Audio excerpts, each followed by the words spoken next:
We are ready to take the watch. Good morning, sir. Respectfully request to see your identification. Keep around line. We are ready to get underway. Fire, fire, fire! We are ready to fight for our ship. We are battle tested. General quarters, all hands man your battle stations. Recruit Training Command, the Navy's only boot camp, develops naval warfighters with character and professional competence. The recruits possess integrity, accountability, initiative, and toughness through the hands-on learning curriculum designed to train them on critical skills and core competencies that increase force lethality. To develop our sailors, recruit training focuses on practicing each skill: watch standing, seamanship, firefighting, damage control, and force protection, exactly as they are performed in the fleet. Recruits maintain an around-the-clock watch rotation, practicing various watch stations as they are manned in the fleet.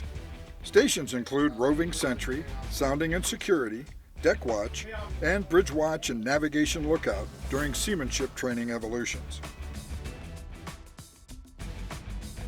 Recruits conduct more than 30 hours of seamanship training in applied labs and on the USS Marlinspike training facility.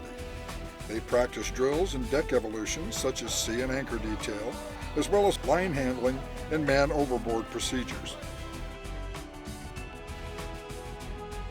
Recruits conduct more than 40 hours of firefighting and damage control training in applied labs and in the USS Chief training facility.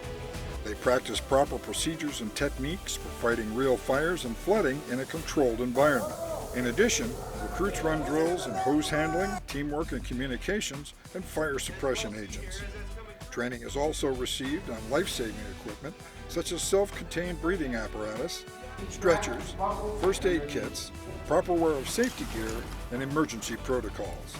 Recruits also conduct small arms familiarization training, where they have the opportunity to earn their M9 service pistol qualification and report to the fleet ready for watch. Battle Stations 21 is the standard for testing the effectiveness of recruit training. Battle Stations is a 210-foot replica of an Arleigh-Burke-class guided missile destroyer called USS Traer, in which recruits must properly perform a series of overnight scenarios and demonstrate each critical skill. Hands-on learning means recruits train how we fight, building a stronger foundation of naval service during the sailor development process and producing tough, more qualified sailors ready to stand watch and increasing operational flexibility in the fleet.